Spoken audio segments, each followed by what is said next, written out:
Welcome to our deep dive into the agent protocol. Today we are exploring the core components of the AI architecture, shifting our focus from simple chat interfaces to complex agentic systems. Our mission profile is clear.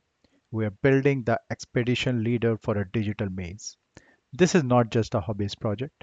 We are looking at engineering patterns for large language model based agents at a massive scale, specifically designed to handle the complexity required by major technology companies.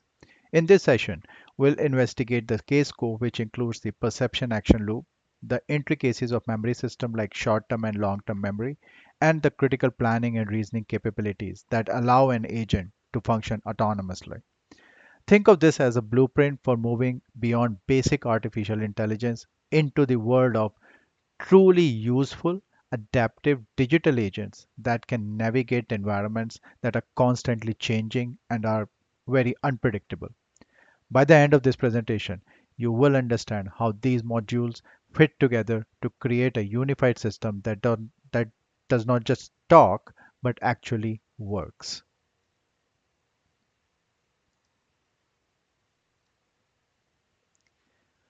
To understand agentic system, we must first look at the metaphor of the case, the city and the investigator. Imagine a digital city which represents the environment. This environment is a shifting maze of APIs, data streams, and user inputs where walls move, corridors appear, and doors lock behind you. In this chaotic space, the agent is our investigator. Instead of using a traditional crowbar and a physical map, a digital investigator uses sophisticated tools and vector databases to solve problems.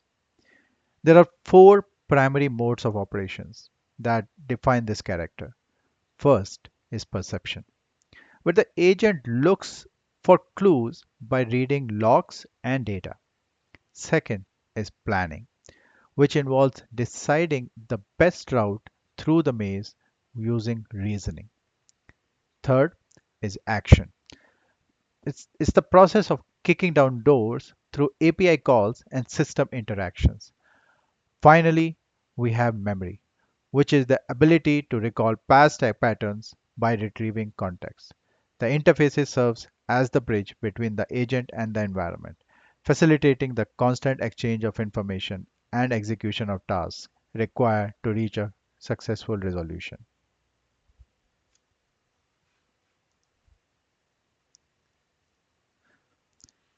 The heartbeat of any agent is the perception action loop, also known as the beat.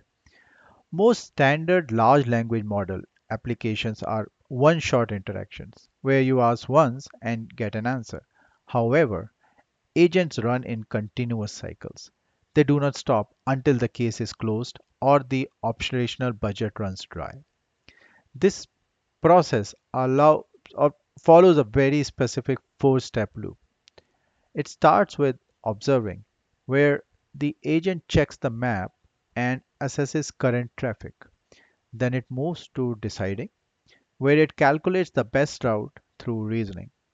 The third step is to act, which is the equivalent of turning the steering wheel to navigate. Finally, the agent views the result or the change in the state of the world and then it repeats the loop. On a technical level, this is often exposed as ripples consisting of thought, action, and observation. This iterative nature is what allows the agent to handle dynamic situations that evolve over time, making it far more capable than a simple static prompt that only provides a single response without considering environmental feedback. Next, let us talk about perception, which we like to call the stakeout. In the world of large language model agents, perception is much broader than just hardware sensors. It includes everything the agent takes in. It could have user messages, instructions, tool output like search snippets or database results, and even the agent's own internal state like current plans and memory summaries. A critical distinction here is active perception. We do not sit around and wait for the phone to ring. Perception is in an agentic system is active, meaning The agent chooses exactly what to look at by deciding which tools to call. For example, if an agent is investigating a complex bug, it does not just wait for the error to appear. It actively pulls logs and queries the system to perceive the true nature of the error. You can see this in the code snippets which will be provided, where the agent is looking through state objects and logs to perform a cohesive picture of the current situation. This active gathering of intelligence is what allows the agent to build a robust mental model of the world it is trying to navigate.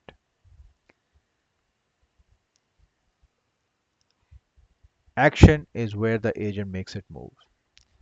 In this context, actions are operations that alter the state of the system or change the world around the agent. We categorize actions into three main types. External actions involve sending HTTP requests, performing database writes, or making file edits. Interaction action involve reaching back out to the human user to ask a clarifying question when the path forward is ambiguous. Internal action are just as important, such as updating the internal plan or writing new information to memory for later use. The mechanism that makes this possible is a tool calling framework. Frameworks like LangChain or semantic kernel act as the bridge between the text output generated by the large language model and the executable code that actually runs on a server. When an agent decides to act, it generates a structured request that these frameworks translate into real-world operations. This bridge, this bridge is what gives the brain hands, allowing it to move beyond theorizing and start executing tasks that have a tangible impact on the environment. Let us examine the feedback loop architecture more closely. The architecture is what transforms an AI from a one-shot tool into an infinite problem solver. The agent loop continuously transforms observations into actions, with state management playing a vital role.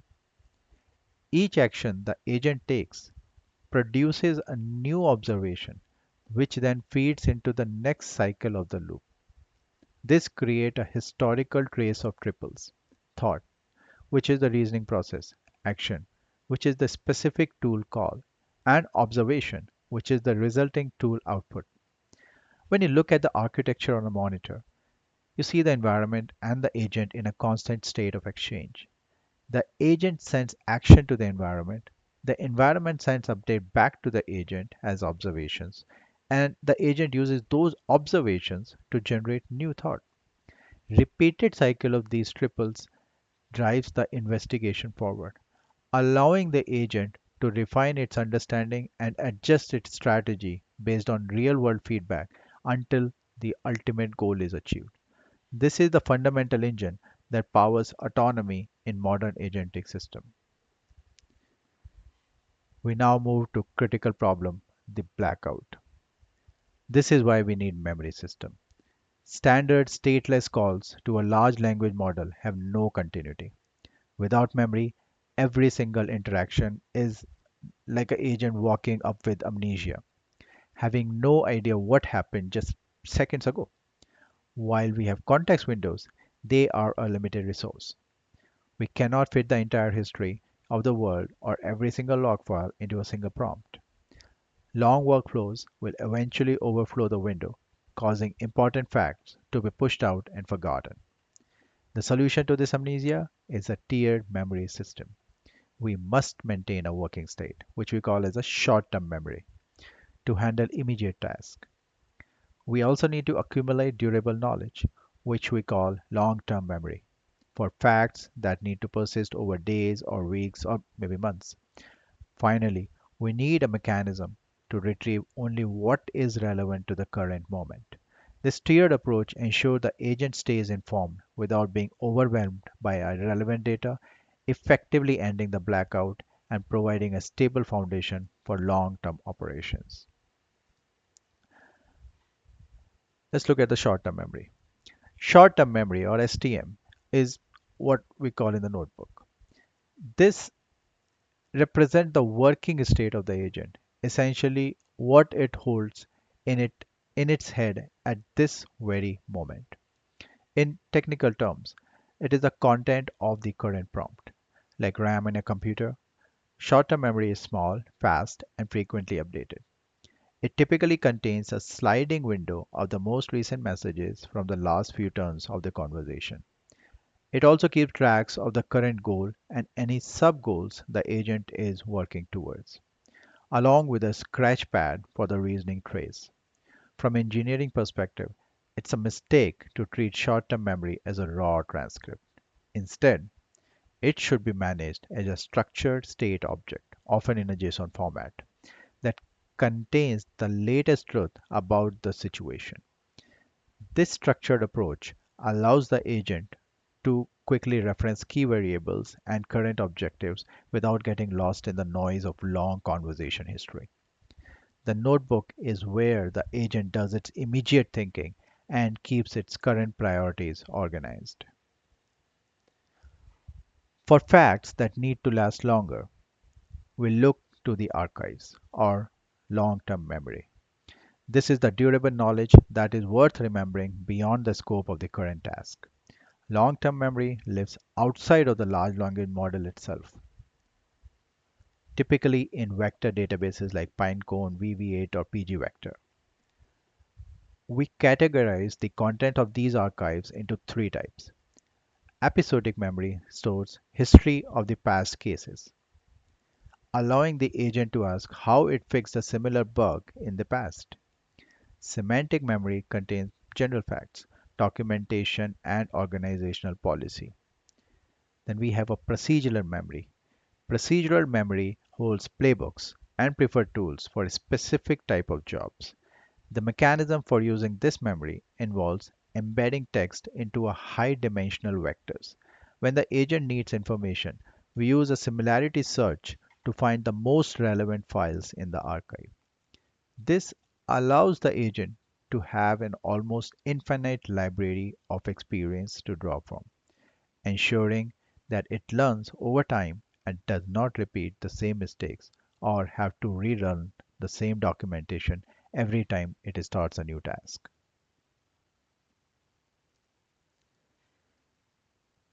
Connecting the dot between the notebook and the archives is the process of retrieval and RAG, which stands for Retrieval Augmented Generation.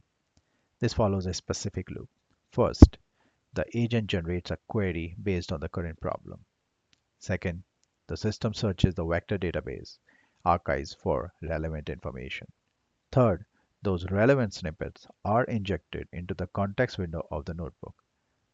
Finally, the large language model reasons about the situation using both the immediate context and the retrieved history. A smart strategy is required for this to work effectively. We do not just grab random files. We use time-based decay to prioritize recent information, usage pruning to remove data that is never accessed, and summarization to keep the archives clean and efficient. This ensures that the agent always has the best possible information at its fingertips without cluttering its working memory with junk. It is a sophisticated way of making sure the right information is in the right place at the right time for the agent to make a high quality decision.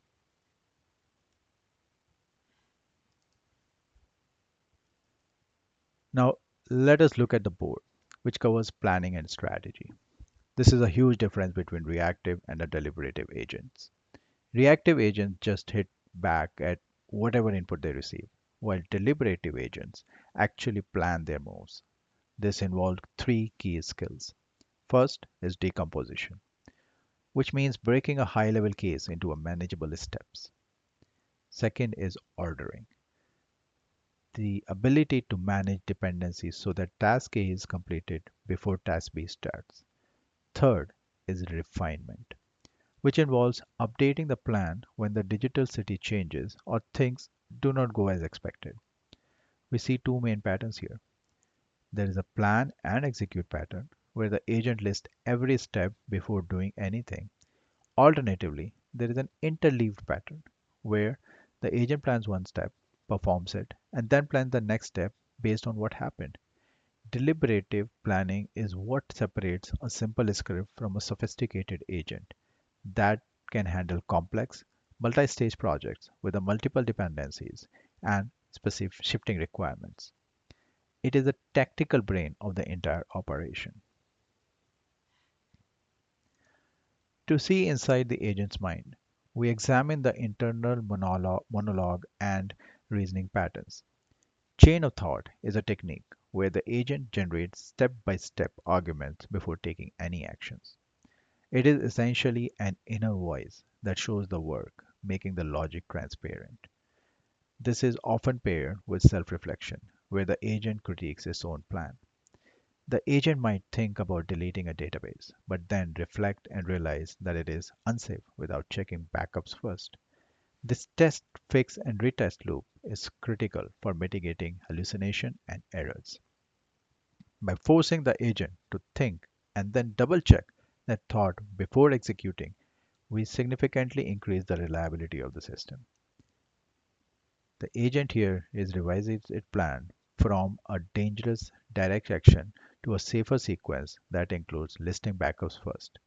This level of self-awareness and internal correction is what makes agentic systems safe for the production environment where mistake can have serious consequences.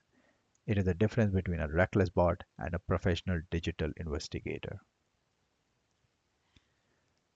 Now, bringing it all together, we have the dossier, the unified agent architecture. This is the complete system diagram that you should be prepared to explain, especially if you're in a system design interview for a major technology company. At the center is a large language model, which acts as a brain. Surrounding it are perception module for user and tool inputs, the planner for decomposition and reflection, the action module for APIs and system writes, and the memory system consisting of both short-term context and long-term vector databases. When discussing this architecture, you must be ready to talk about trade-offs. You will need to weigh latency against accuracy and consider how token costs balance against the depth of the context window. This whiteboard sketch is the standard for high-level agent design. It shows a continuous sense, think, act cycle, supported by a structured state and a vast archive of experience. Understanding how these pieces interconnect is the key to mastering the design of autonomous agent that can scale to meet the demands of a real-world enterprise applications. As we close this case, remember the primary takeaway. An agent is not a magic. It is a loop of logic, supported by a notebook of immediate context and an archive of past experience. We're not just building code that executes a set of instructions. We are building architectures that remember, reason, and adapt to their environments. The transition from one shot model to a continuous agentic loop is one of the most exciting shifts in modern engineering. Your next steps are to take this component and map them to your specific domain, whether that is automated coding, system operations, or complex research tasks. The principles of perception, action, memory, and planning remain the same regardless of the specific application. By following this protocol, you can build systems that move beyond simple conversation and become truly proactive partners in solving difficult problems. Thank you for following along with this investigation into the agent protocol. We have laid the foundation, and now it is a time for you to go out and build the next generation of intelligent autonomous system. If you like the content, please do not forget to like, share, and subscribe. Thank you.